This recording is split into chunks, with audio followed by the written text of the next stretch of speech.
नमो अरहंताणं नमो अरहंताणं नमो अरहंताणं। सूत्र है संपिक्षये अपगमप्पये, आत्मा के द्वारा आत्मा को देखें। सहज प्रश्न होगा कि ये दो आत्माएं कौन सी?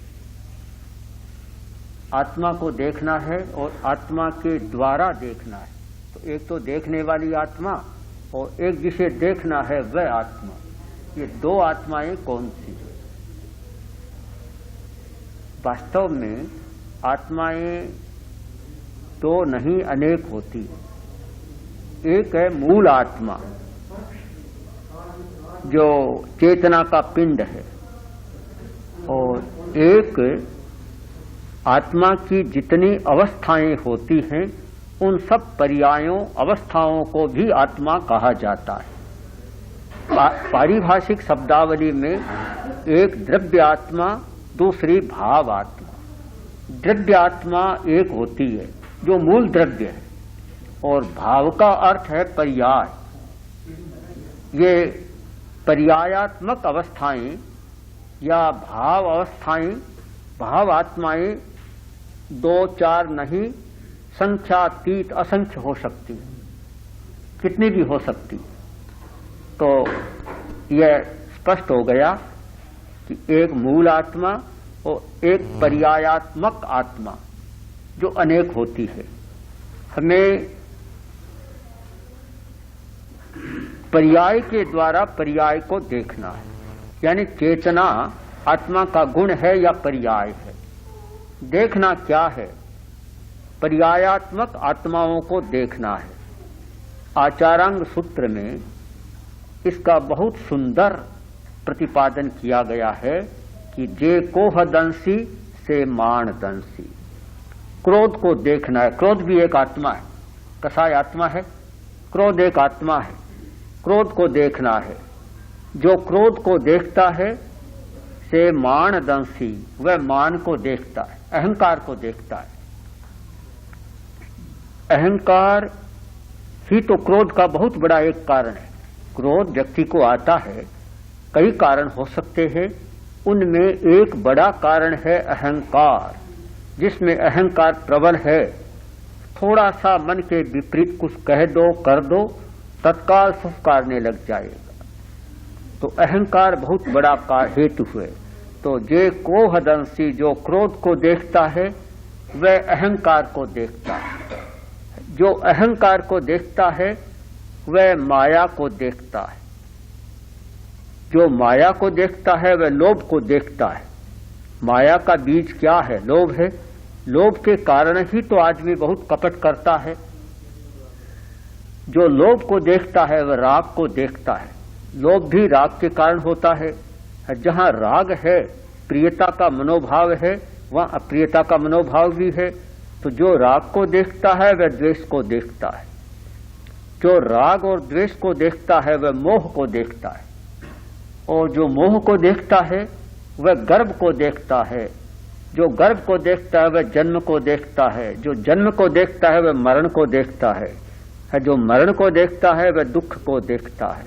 ये सारी आत्माएं, ये सब आत्माएं, हमें प्रेक्षा ध्यान के समय इन सब पर्यायों को देखना है। जन्म को भी जानना है, देखना है, मरण को भी देखना है, दुख को देखना है। हम अस्वीकार क्यों करें कि दुख नहीं है? दुख तो है ही, उसे देखना है। दुख को देखना है, दुख के कारणों को देखना है। ये सारे क्रोध, अहंकार, मोह, ये सब दुख के कारण है। इन सब को देखना है। केवल आंख मूंद कर बैठना ही नहीं है, हमारी दर्शन की शक्ति प्रबल होनी चाहिए। प्रेक्षा का मतलब ही है दर्शन की शक्ति।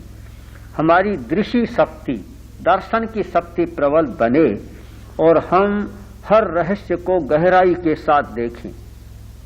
क्रोध आता है पर क्रोध को देखता नहीं आदमी। अगर क्रोध को देखने लग जाए तो क्रोध अपने आप शांत होने लग जाएगा। क्रोध को देख नहीं सकते क्योंकि देखने का अभ्यास नहीं है, केवल क्रोध के आवेश में आविष्ट हो जाने का अभ्यास है। क्रोध दर्शन का अभ्यास नहीं है। प्रेक्षा ध्यान का अर्थ केवल श्वास को देखना ही नहीं है।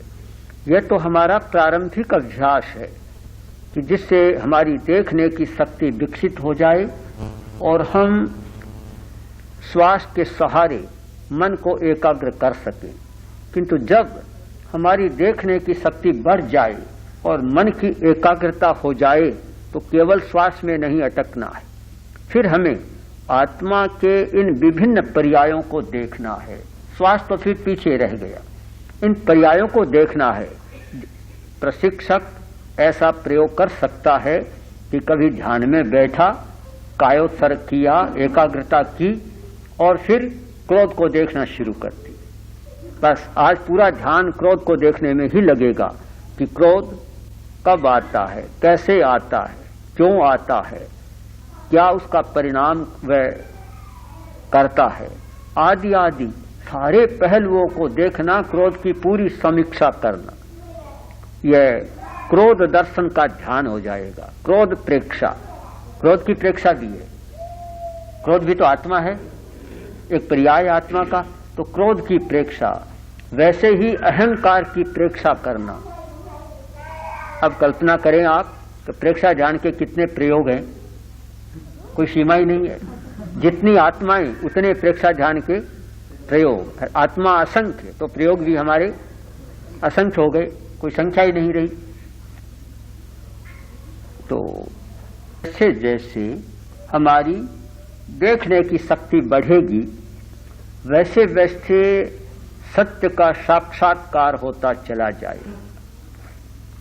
सत्य तो है, कहीं से लाना नहीं है, किंतु देखने की शक्ति नहीं है तो वह दिखाई नहीं देता।